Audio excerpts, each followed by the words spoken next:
मैं ठाकुर योगेंद्र सिंह राणा एडवोकेट पद स्वर्गीय श्री पृथ्वी सिंह इकरा हसन माननीय सांसद कैराना से निकाह कबूल फरमाता हूँ, वो भी कबूल करें। जो उस योगेंद्र राणा ने शब्द बोले हैं, क्या उनके लिए इस समाज में कहीं जगह है? हमारे समाज की भावनाओं को ठेस नहीं पहुंचाई, बल्कि उसने रौंद डाला। कोई भी ऐरा गहरा नत्थु गहरा आएगा, हरामखोर साला कोई भी बोलेगा कुछ भी और हम लोग चुप बैठे रहेंगे। वो मुस्लिम धर्म अपनाए रखें, मेरे घर में नमाज पढ़ सकती हैं, मुझे कोई एतराज नहीं है। मुस्लिम समाज का व्यक्ति ये शब्द किसी सांसद के लिए बोल देता भारतीय जनता पार्टी के, और खास तौर से महिला के लिए, क्या अभी तक उसकी गिरफ्तारी हो जाती है, नहीं हो जाती? हमारी लड़की के बाद, आज के बाद अगर एक शब्द भी किसी ने बोल दिया तो 1857 की क्रांति दोबारा से उठ खड़ी होगी। क्या बोलता था कि बारात लेकर आएगा, तो आ बारात लेकर, तेरी अर्थी ना निकाली तो हम लोग राजपूत की औलाद नहीं है। करनी सेना के राष्ट्रीय उपाध्यक्ष बता रहे हैं अपने आप को, योगेंद्र राणा मुरादाबाद के रहने वाले हैं, और उनका एक प्रस्ताव आया है कैराना लोकसभा से जो सांसद हैं इकरा हसन, उनके लिए शादी का प्रस्ताव भेजा है। कहते हैं कि नमाज पढ़ने की भी इजाज़त दूंगा, और मैंने अपनी पत्नी से भी पूछ लिया है शादी करने के लिए। आखिर ये कौन लोग हैं, चाहते क्या हैं, सरकार इन पर कार्यवाही क्यों नहीं करती? आइए एक बार हम शुरुआत से पहले आपको एक योगेंद्र सिंह राणा, जो अपने आप को करनी सेना का राष्ट्रीय उपाध्यक्ष बता रहे हैं, उनका एक छोटा सा ये वीडियो दिखा देते हैं, आप देखिए हमारे साथ, उसके बाद इस पर चर्चा करेंगे। अस्सलाम वालेकुम व रहमतुल्लाहि व बरकातहू। नहमदुहु नुसल्ली अला रसूलिहिल करीम, अम्मा बाद।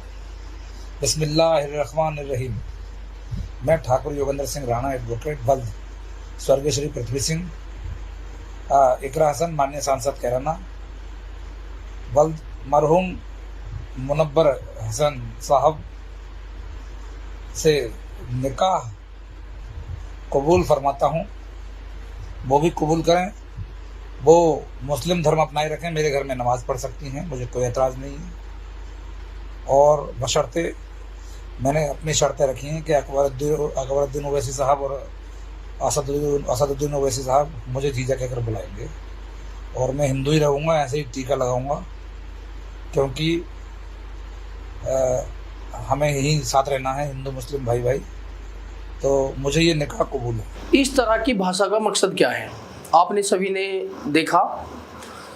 लगातार अभी कुछ दिन पहले इकरा हसन का एडीएम से विवाद हुआ था, उस पर कार्यवाही की समाजवादी पार्टी और उनके तमाम जो भी समर्थक थे वो लगातार कार्यवाही की बात कर रहे थे। अखिलेश यादव जो कि सपा पार्टी के अध्यक्ष हैं, उन्होंने भी इसको लेकर ट्वीट किया और महापंचायत की भी बात की, जो भी इकरा हसन के समर्थक हैं। अभी वो शांत होने वाला नहीं था, तभी ये करनी सेना के जो उपाध्यक्ष हैं योगेंद्र राणा, इनका एक बयान आ जाता है। क्या जो मकसद है, भारतीय जनता पार्टी लगातार शांति की बात करती है, इस तरह के लोगों पर कार्यवाही क्यों नहीं करती भारतीय जनता पार्टी?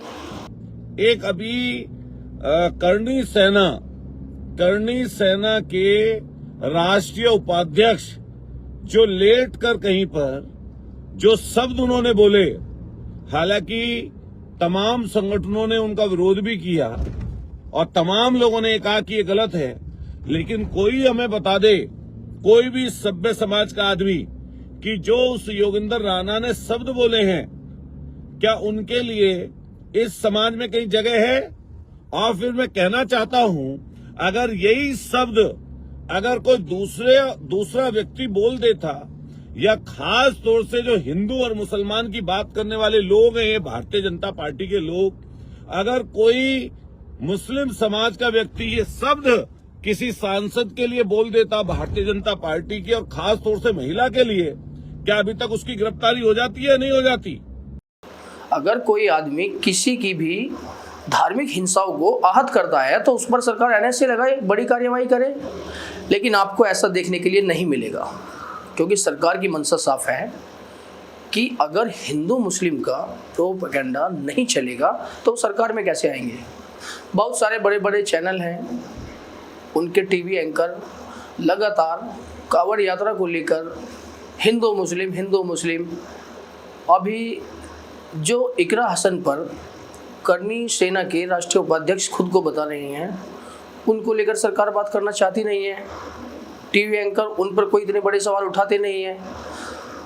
यही समस्या है देश की, और सबसे बड़ी समस्या है उत्तर प्रदेश की। आखिर इन लोगों पर लगाम कब लगाएगी सरकार?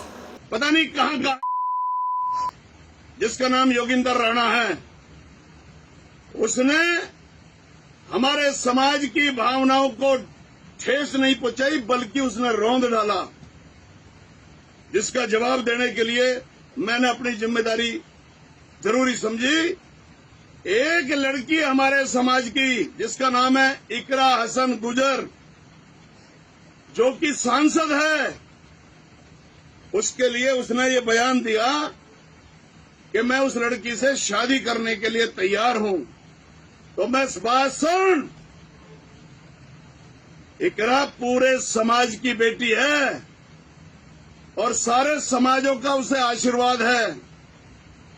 मैं तुझे एक बात बताना चाहता हूं और सर्व समाज को बताना चाहता हूं कि ये योगिंदर राणा ने क्यों बोला, क्योंकि इकरा चौहान गोत्र की गुर्जर समाज की बेटी है।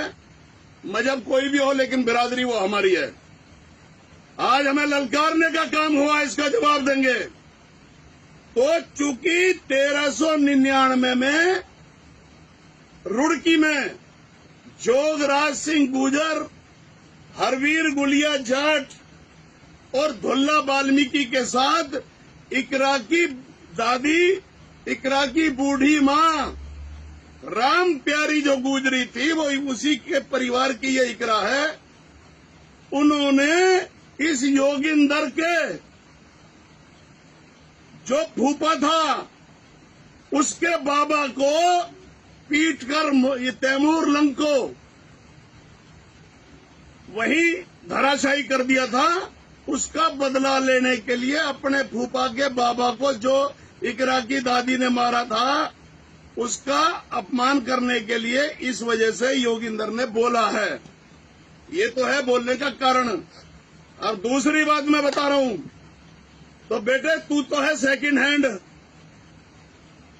तो तेरी तो कुछ पता नहीं है, लेकिन मेरा बेटा जो इकरा का भाई है नाहिद हसन, वो मेरा बेटा है और वो अभी भी कुंवारा है।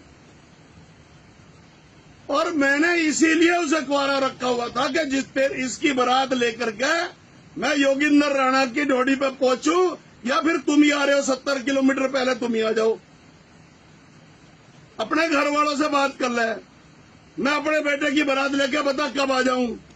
और हमारी लड़की के बाद, आज के बाद अगर एक शब्द भी किसी ने बोल दिया तो 1857 की क्रांति दोबारा से उठ खड़ी होगी। अगर कोई सरकार के खिलाफ सवाल उठाएगा इन चीज़ों को लेकर, हिंदू मुस्लिम को लेकर, किसी की धार्मिक भावनाओं को से खिलवाड़ को लेकर, सरकार उस पर तुरंत एफआईआर करेगी। अभी आपने देखा होगा, बरेली के एक अध्यापक थे, उन्होंने अपने स्कूल के बच्चों को सिर्फ इतना कह दिया था, कावड़ मत लाना, शिक्षा के दीप जलाना। बताइए इसमें कौन सी बड़ी बात है? एफआईआर कर दी गई उनके ऊपर। अभी मैं अपने चैनल यूपी पंचायत 2.0 के मंच से सरकार से पूछना चाहता हूं, करनी सेना के जो उपाध्यक्ष हैं बता रहे हैं है या नहीं है, बाकी अच्छे से तो वही जानते हैं, लेकिन उन्होंने अपने आप को करनी सेना का उपाध्यक्ष ही बताया। इकरा हसन से शादी का प्रस्ताव दे रहे हैं। कब कार्यवाही करेगी सरकार? कि अपने आप को राणा बताने वाला करनी सेना का कोई राष्ट्रीय उपाध्यक्ष है, जिसने हमारी बहन इकरा हसन पर बहुत ही अमर्यादित टिप्पणी की है। मैं उससे कहना चाहता हूं कि इकरा हसन हमारी बहन है। भारत सरकार से लोहा लेकर हम लोगों ने उसको खून पसीना बहाकर रात दिन मेहनत करके सांसद बनाया है। जब वो संसद में पहुंची है, कोई भी ऐरा गहरा नत्थू गहरा आएगा, कोई भी बोलेगा कुछ भी, और हम लोग चुप बैठे रहेंगे? इकरा हसन हमारी बहन है, हमारा स्वाभिमान है। और राजपूत समाज का, क्षत्रिय समाज का इतिहास है कि उसकी तलवारों ने हमेशा जुल्म के खिलाफ आवाज उठाई है। क्या बोलता था कि बारात लेकर आएगा, तो तू आ बारात लेकर, तेरी अर्थी ना निकाली तो हम लोग राजपूत की औलाद नहीं है। सरकार की मंशा साफ है, क्योंकि बिना सरकार की सहमति के कोई भी संगठन, किसी भी संगठन के कार्यकर्ता हों, वो इस तरह की बड़ी बयानबाजी नहीं कर सकते। और करनी सेना के उपाध्यक्ष कहते हैं असदुद्दीन ओवैसी हो या अकबरुद्दीन ओवैसी साहब हो, वो उनको जीजा कहेंगे। बताइए क्या साबित करना चाहते हैं इससे? समस्या ये है कि सरकार से सवाल आखिर पूछे कौन? सवाल पूछने वाले लोगों पर सरकार तुरंत कार्यवाही करती है, लेकिन जो इस तरह की जो भाषा किसी भी सभ्यता के दायरे में नहीं आती, इन पर कार्यवाही करने को क्यों तैयार नहीं है सरकार? तो जितने भी तमाम दर्शक हैं, मैं भी अपने चैनल के माध्यम से आप लोगों को यही बताना चाहता हूं कि लगातार नज़र बनाए रखें और देखें कि सरकार किस तरह की कार्यवाही करती है, क्या करती है सरकार का। लगातार इससे जुड़े अपडेट के लिए हमारे चैनल यूपी पंचायत 2.0 पर आप लगातार बने रहिए। इससे जुड़े हुए लगातार जो भी अपडेट हैं हम आपको अपने चैनल यूपी पंचायत 2.0 के माध्यम से देते रहेंगे।